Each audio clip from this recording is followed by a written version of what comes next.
just as Sarah begins to uncover the truth about the hidden production system her father built. A classified government unit arrives at the machine barn with an immediate shutdown order and evidence that her father's entire inheritance was never meant to be found at all. But when Sarah secretly opens a locked control panel inside the barn, she discovers something impossible. The system is already active, and someone has been using it for years without her knowledge. Now she has only one question left: who is really controlling her father's legacy? Before we start, make sure you're part of our YouTube family by subscribing to the channel. If you enjoy powerful stories filled with mystery, emotional twists, and life-changing secrets, don't forget to like this video and tell us in the comments where you're watching from and what time it is right now.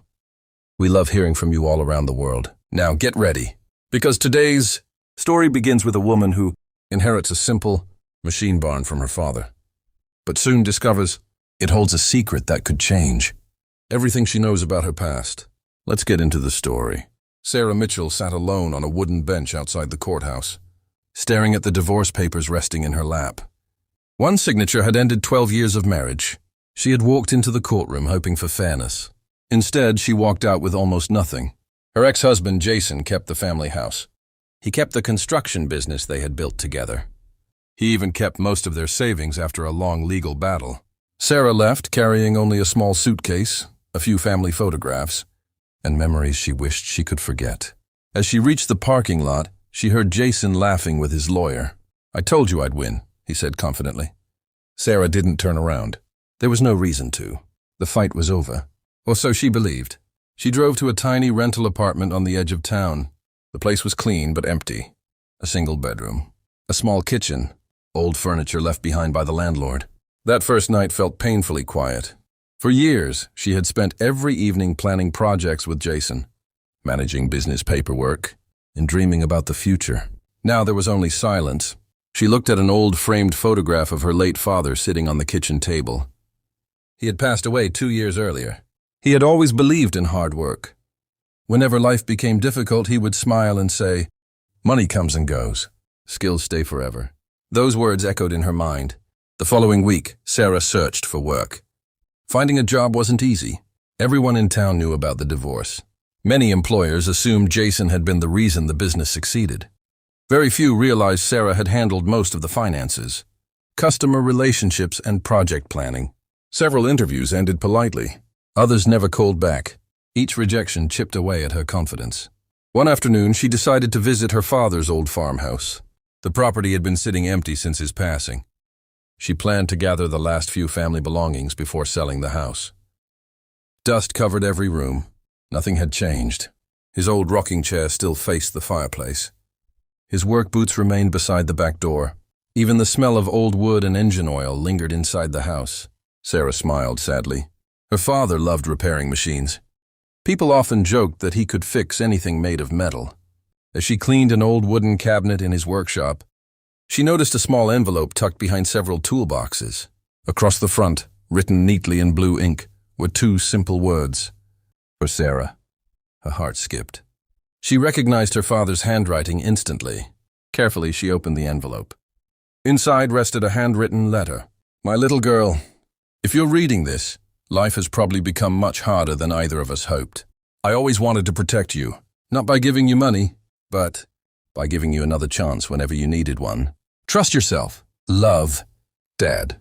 Behind the letter rested another folded document. A property deed. Sarah frowned. The address meant nothing to her. She'd never heard of the place. According to the paperwork, the property belonged entirely to her. More surprisingly, it had been legally transferred into her name nearly 8 years earlier, long before her father became sick, long before the divorce, long before Jason even knew anything about it. Confused, Sarah searched the address on her phone. The results showed only one photograph. An old wooden machine barn standing alone several miles outside town. The building looked abandoned. Its faded paint peeled away. The roof appeared weathered. Tall grass surrounded the property. Sarah almost laughed. "Seriously, Dad? The place hardly looked valuable." Still, her curiosity won. The following morning, she drove to the address. The road became narrower with every mile. Eventually, the machine barn appeared beyond a line of oak trees. It looked exactly like the photo, old, Forgotten. Neglected. She stepped out of the car carrying the property deed. A rusty chain secured the large wooden doors. Attached to the deed was an old brass key. After several attempts, the lock finally clicked. The heavy door slowly opened. Dust floated through beams of bright sunlight. Sarah expected finding broken farming equipment. Instead, she froze. Inside stood dozens of enormous vintage industrial machines. Metal lathes, drill presses, power hammers, precision milling equipment. Everything sat beneath protective covers. Although dusty, the machines showed surprisingly little rust. Someone had maintained them, carefully. For years, her father. She slowly walked through the barn. Each machine looked professionally restored. Tool cabinets lined the walls. Shelves held perfectly organized replacement parts. Nothing looked abandoned. Everything looked preserved. Near the back of the barn stood a small office. Its wooden door remained locked. Fortunately, another key hung from a hook beside the entrance. Inside, the office looked untouched. A sturdy oak desk stood beside a large window overlooking the workshop. On top rested another envelope. Again, her name appeared across the front. Sarah smiled through tears. It felt like her father had somehow planned every step. She carefully opened the letter. My dear Sarah, most people will see this place as an old machine barn. Let them. Never judge value by appearances. The real treasure isn't the building. It isn't even the machines. The real treasure is the opportunity they create. If you ever lose everything, build something better. You are always stronger than you believed. Sarah folded the letter slowly. For the first time since the divorce, she felt something she hadn't experienced in months. Hope. She looked across the workshop again. The old machines no longer looked worthless. They looked like possibility. She smiled softly. Thanks, Dad. Just then, she heard tires crunching across the gravel outside. Curious, Sarah looked through the office window. Her smile disappeared instantly. A black luxury SUV stopped beside the barn. Jason stepped out, and he was staring directly at the open doors. Sarah's breath caught the moment she saw Jason standing outside the machine barn. He didn't look surprised. That was the worst part. It was as if he already knew this place existed. Jason adjusted his jacket and walked toward the open doors with slow, confident steps. Well, he said, glancing around the barn. So this is what you ended up with. Sarah stepped forward, blocking his view of the office. How did you find me? Jason smirked. You think I wouldn't look into every asset after the divorce? His eyes scanned the machines. Then he laughed. This is what your father left you? A junkyard? Sarah stayed silent, but something inside her tightened. These machines didn't feel like junk anymore. Jason stepped inside fully now, hands in his pockets. You really think this can save you? He said. Old metal? Rusty equipment? He kicked lightly at one of the machine stands. This stuff belongs in a scrapyard. Sarah finally spoke, her voice steady. You don't know what this place is. Jason chuckled. I know exactly what it is. A waste of time. He pulled out his phone. I'll make you a deal. I'll take it off your hands. Cash. Enough to cover your little apartment and whatever. Fantasy you're chasing. Sarah stared at him. For years, she would have hesitated. She would have doubted herself. But something had changed since finding her father's letter. No, she said simply. Jason raised an eyebrow. You're serious? Yes. His smile faded slightly. You're making a mistake, Sarah. Without me, you have nothing. For a second, those words almost hurt. Almost. But then Sarah looked around the barn. At the machines. At her father's careful preservation. At the life he had secretly left behind for her. And the fear faded. I had nothing when I left the courthouse, she said quietly. I survived that. Jason scoffed. This is different. No, she replied. It's not. Silence stretched between them. Jason finally sighed. Fine, keep your fantasy workshop. He turned toward the door. But when reality hits you again, don't come crying. He left without another word. The barn fell silent, but Sarah wasn't alone anymore. For the first time, she wasn't afraid of silence. Over the next several days, Sarah began cleaning the machine barn. At first, she worked slowly, carefully. Uncertain, she wiped dust from metal surfaces, cleared cobwebs from corners, opened windows to let fresh air inside. With each passing day, the barn began to change. Light returned, space felt alive again, and something unexpected started happening inside Sarah herself. Confidence. She noticed things she had never paid attention to before. The machines weren't random. Each one was specialized. Precision equipment, industrial-grade machinery used in manufacturing high-value components. She searched online late at night. Sitting on the barn's office desk, her eyes widened at what she found. Some of these machines were rare. Collectors paid thousands. Manufacturers needed them for custom production. One machine alone could support a small business. But together, they were something else entirely. A full production workshop. A hidden industrial asset. Her father hadn't left her scraps. He had left her infrastructure. On the 5th day, a man arrived at the barn, an older technician named Harold, recommended by a nearby hardware supplier. He walked slowly through the workshop, inspecting each machine carefully. After nearly an hour, he stopped speaking altogether. Finally, he turned to Sarah. "Who restored this place?" he asked. "My father," she replied softly. Harold shook his head in disbelief. "This level of maintenance, I haven't seen anything like it in years." Sarah felt a strange pride. "Is it worth anything?" she asked. Harold didn't answer immediately. Instead, he looked around again. "This isn't just worth something," he said slowly. "This is a fully functional precision workshop." Sarah frowned. "What does that mean?" He smiled slightly. "It means you're sitting on a gold mine. If you know how to use it." That night, Sarah sat alone in the office. For the first time, she didn't feel broken. She didn't feel like someone who had lost everything.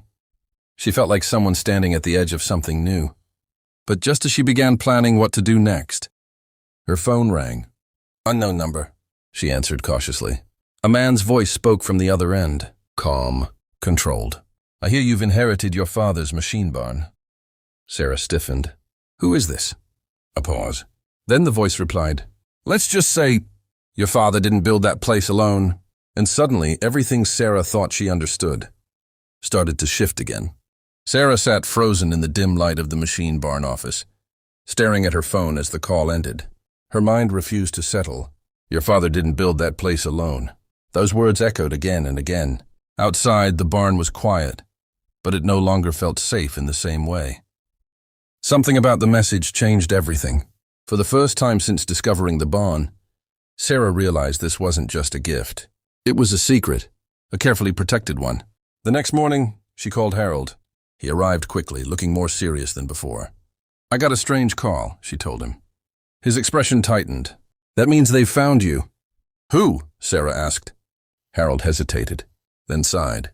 "There were a group of investors years ago, industrial buyers, people who tried to acquire properties like this quietly. Your father refused them." Sarah felt a chill. "So this place has a history?" Harold nodded. "A long one. The machines, the design, even the layout. It wasn't just built for repair work. It was built for production on a large scale." Sarah looked around the barn again. Now it didn't feel like a forgotten inheritance.